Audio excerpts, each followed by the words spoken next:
Tayo po ay magluluto ng tinatawag na ginisang sili. Ito po ang mga mixed ingredients niya. Yan, sibuyas at bawang. Ito mga ilang pirasong bawang. Itong sibuyas, ganito po karami yan. Oh. Pero ginayat ko na. Hindi ko nagagayatin ito. Pinapakita ko lang na ganito karami itong sibuyas. Ngayon, imimix natin po yan dito sa ground chicken. Imimix natin dyan.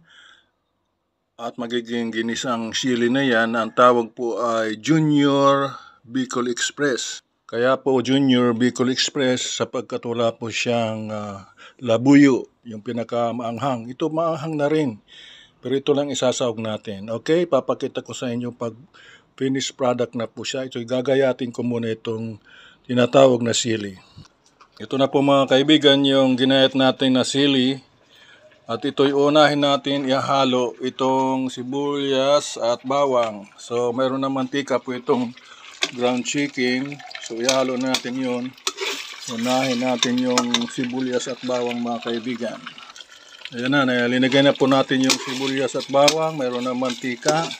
So ang ingredients po nito, of course, ground chicken, sibuyas, bawang, paminta, kaunting toyo with a little sugar at sili mga kaibigan. Ilalagay na po natin ang sili. Wala pong labuyo ito, walang siling labuyo. Yan. Less than 10 minutes po ang cooking time. At ihahalo na po natin yan. At sa loob ng more or less 5 minutes lang dahil luto na po yung ground chicken. So kaunting halo na lang.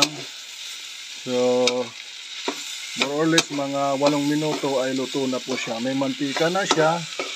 At yan po ang tawag dyan ay Junior Bicol Express sapagkat wala pong siling labuyo. Alright. So, Junior Bicol Express. Masarap po yan mga kaibigan. So, yan lamang po ang ating makikita. At yan po magiging ulam namin sa araw na ito. Thank you for watching. And ito mga kaibigan, nagluluto po tayo ng tinatawag na Bicol Express Junior. Yan, ang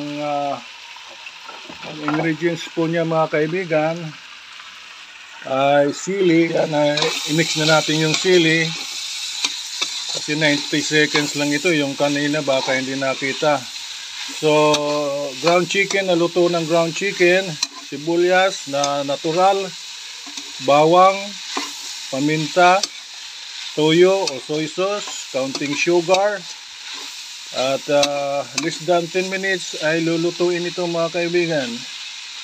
Yan, nakita niyo na. Yan mga kaibigan. Yan po ang magiging ulam namin sa almusal sa umagang ito. Ang tawag po dito ay Bicol Express Junior. Kaya Bicol Express Junior, very light lang na Bicol Express sapagkat wala po siyang siling labuyo. Kung kaya hindi masyadong maanghang. Pero maanghang din siya mga kaibigan, 70% maanghang. Yan, halos luto na siya dahil ang ground chicken ay linuto ko muna bago hinalo muli sa sili, bawang, sibuyas, paminta, counting sugar, walang asin mga kaibigan para hindi maalat. At yun nga, sili ang tinatawag na star. Siya ang superstar. Alright. Thank you for watching mga kaibigan. And have a nice day.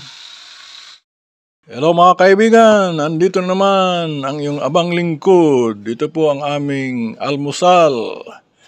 Sa umagang ito mga kaibigan, sili. Ito yung linuto kaninang Junior Bicol Express. At ito may salad. Ayan, at may kanin na kaunti, may itlog, at may gulay na kangkong. Ayan.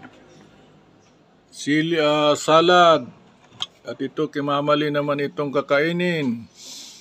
Yan mga kaibigan, ang simple lamang na pagkain ng mga OFW Sa Thailand. nagsusurvive dito sa Chiang Mai, Thailand. So, yan po mga kaibigan para makita ninyo at malaman kung ano ang aming almusal. At meron pang kaunting prutas. Yan mga kaibigan. Thank you for watching mga kaibigan. And have a nice day. Enjoy your day. And God bless everyone mga kaibigan. Ayan. Tapusin natin ang 90 seconds. So, bago kakain, tayo muna ay manalangin ng pasasalamat at pagkatapos uminom na ng mainit na tubig si Papa P. And after 30 minutes, nag-exercise na at ngayon nakapahinga na at kakain na mga kaibigan. Lalagyan na ng laman o pagkain ang tiyan para maging malusog habang buhay na walang hanggan. Yan, eggs. Ito may eggs. Yan, nakita niyan kanina mga kaibigan. Thank you for watching and see ya!